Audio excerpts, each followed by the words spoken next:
Hey guys, it's QuickyBaby and welcome to Paris, a brand new map coming to World of Tanks in patch 9.16. Now the eagle-eyed of you might notice that this is no longer the ravaged capital that it was in the Rampage game mode. Paris is pristine and in all of its glory. I'm going to let you know everything there is to know about this map, give you some historical tidbits of information which might enrich your experience, and importantly talk about the gameplay on Paris and how the map is likely to play out for pretty much all the classes in the game. So firstly, many of the French of you out there, or alternatively those just who know the layout of Paris, might notice the minimap seems very familiar. So here we have Paris and the Eiffel Tower. Now if we turn the map around a little bit and we zoom out, then it might start to look a little familiar. And when we overlay the World of Tanks minimap over some satellite photography of Paris, we can see the Wargaming have pretty much copied Paris identically. And so this means that we can go on a bit of a sightseeing tour. So firstly, you might notice that a lot of the roads converge into the center.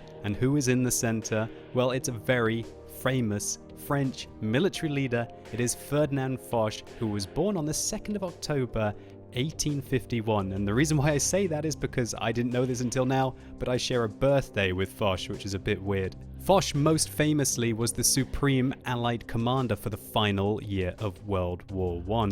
But I know what a lot of you guys are like, and you're probably asking, can I blow him up? And the answer is yes. Yes, you can. Oh gosh, Ferdinand, this isn't going very well for you. Your horse. And I don't know. I'm not sure if this is a little too much. What do you guys think about being able to pretty much decapitate the Supreme Allied Commander for World War I? There is also a cemetery right in the middle of Paris, the Passé Cemetery, where a lot of the aristocrats are buried. And this cemetery is recreated in the map in World of Tanks, and this is where one of my favorite composers of all time, Claude Debussy, is buried. And so really what I'm suggesting is that when you play on the Paris map, if there's a break in the combat for you and you're not just focusing on taking out the enemy vehicles, then have a look around. I truly think that this is one of the most gorgeous and also intricate maps the Wargaming have ever produced. But a lot of you don't care about all that fancy schmancy stuff. You just want to get on here and fight some tanks. And so, how do I think this map is going to play out for a variety of tank classes? Well, let's get the evil ones out the way first, right? With the self-propelled guns. Ooh, drama. So I think that artillery are probably going to be using the north of this map. It is very open. There's this big open field that a lot of people are going to be playing around with, and artillery is very likely to use the extent of the corners here. And the reason for that, as we're going to show, is that it will allow them to get lots and lots of targets of good opportunity down these streets. A lot of the heavies are going to be making their way down here. A lot of the other heavies are going to be making their way down there. And artillery will be able to certainly punish anyone who goes down this street, and also a few of moments of opportunity on players that go down this street. And so my recommendation is that if you spawn on the west and you're in a heavy tank and there are enemy artillery, then definitely try and use this alleyway rather than these two if you want to avoid the wrath of the self-propelled guns. And it's probably going to be the same deal for those artillery pieces that spawn on the west. I don't think that they're going to be going anywhere apart from here. And let's take a look at what opportunities they have. Wow, complete and utter domination of this entire alleyway down here. And also, what about the kind of crossroads that go down here? Well, maybe a few shots down here, but definitely this way is not going to be safe, but this way is much safer if they're enemy artillery. And so this feeds into the next tank class, light tanks. And I really think that Wargaming have done a great job with Paris, because let's be honest, on maps such as Kharkiv and also on Stalingrad, I really felt like light tanks didn't have much opportunity to use their view range. And in this square here, these bushes are going to just be absolutely awesome.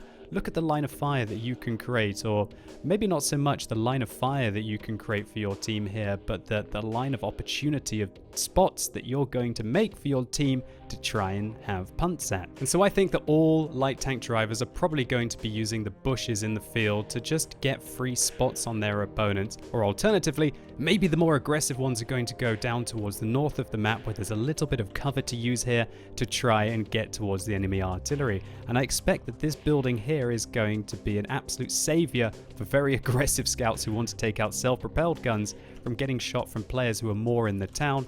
but you might have to deal with tank destroyers as well as the occasional medium tank, even possibly heavies that want to camp at the back and play ultra safe. Alternatively, if you don't want to go into this open field, then I think light tanks still have good opportunities. Look how the streets connect on Paris. And so this means that if you've got excellent camera rating and good view range, you're probably going to be able to see heavy tanks and tank destroyers way before they see you.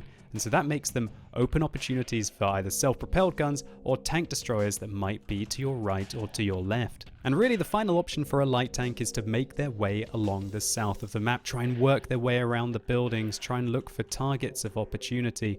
And one thing that's lovely about Paris is look how there are places where you can actually go up and down, a bit more like a Himmelsdorf than a Runeberg or on a Kharkiv.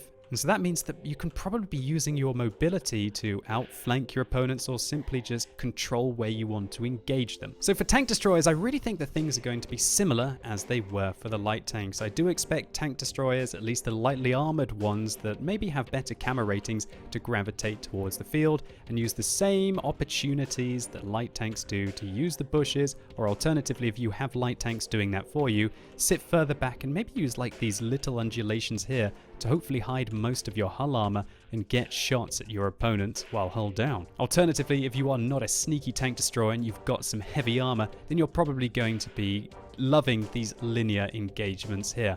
Long range, slugfests, that's where your high penetration and high armor is going to be able to make you much more effective than hopefully the enemy tanks. And as long as you avoid the alleyways that I was talking about, then you're probably going to be able to hide from the enemy artillery as well. So Paris is a city map, and so this should be gorgeous for all heavy tank drivers out there. I expect we're going to see heavies side-scraping corners like no other, and the combat is actually going to be quite long range.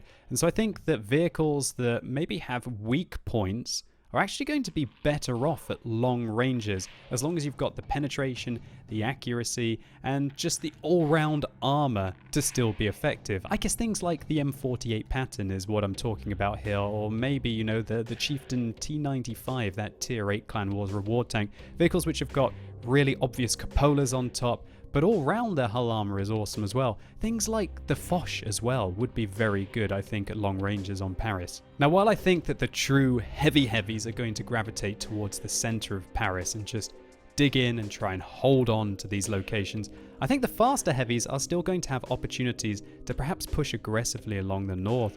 And also, there are some fantastic positions to be able to go hull down on this map. Just have a think about what a Soviet tank could do here if they were able to hide the lower plate on either of these sides. And when I was playing this map on the Rampage, I used to love to go into a position such as this, where if you've got a strong turret, you'll probably be able to ricochet most shells here and just cut a huge line of fire down some very important locations on the map. And finally, faster and even some slower heavies are probably going to feel comfortable about pushing along the south, where I was talking about those light tanks having the opportunity to create a playground with their mobility. Well, if you can get an ambush on them or stop them from kiting you, or just ignore them and keep pushing on towards your objective, you're going to have a lot of fun.